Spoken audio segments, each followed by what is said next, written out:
So ito naman yung tunog ng walang silencer mga kabiltek.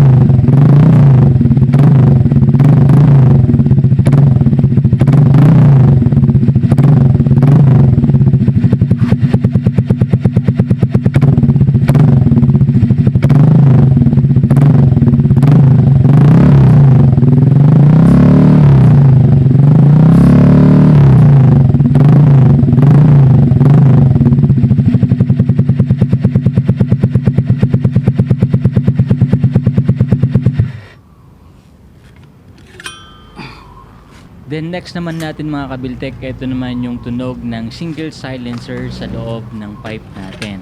Ayan. Pakinggan nyo mabuti mga kabiltek. And then kung mapapansin nyo dito mga kabiltek, medyo lagitik dito yung bakal natin sa loob or yung silencer niya. Gawa ng hindi pa siya nakapix.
At next naman natin dito mga kabiltek, ito naman yung tunog ng double silencer dito sa unahan at doon sa loob ng pipe natin.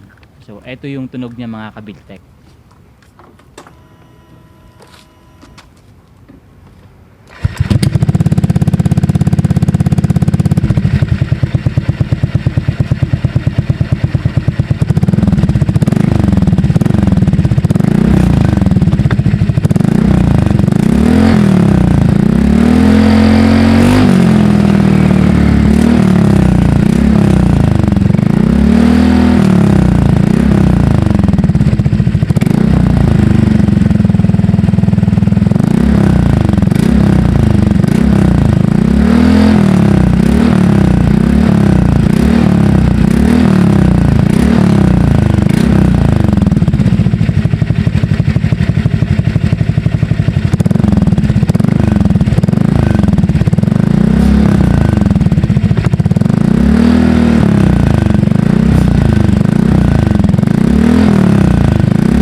And then itong next naman natin mga kabiltek, ito naman yung nabili nating silencer sa Shopee na worth of 300 pesos.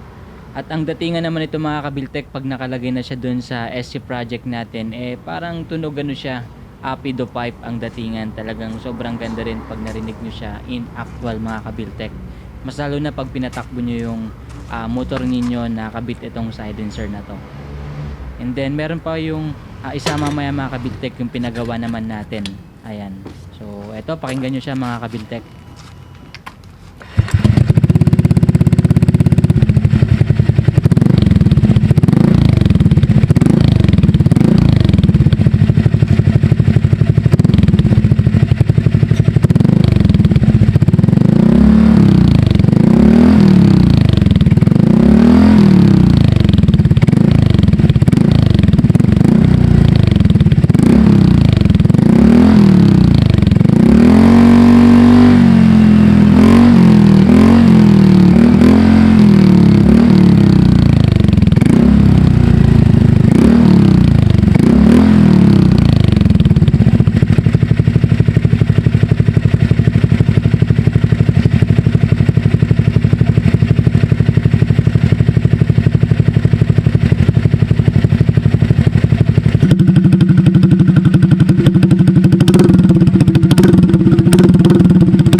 At next naman natin mga kabiltek, ito naman yung tunog ng single silencer dito sa unahan.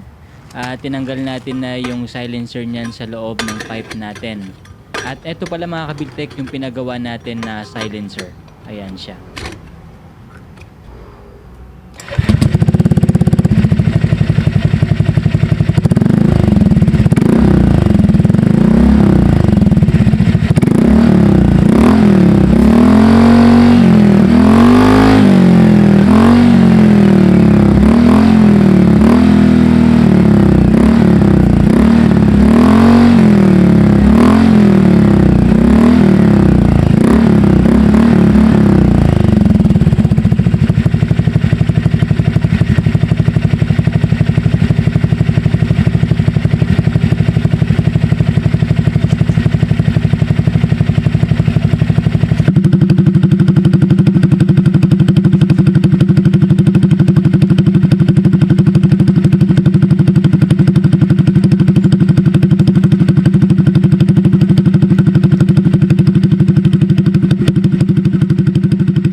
At yan mga kabiltek, finally nakapili na tayo kung ano yung magandang combination para sa everyday use natin para kay Honda Click natin.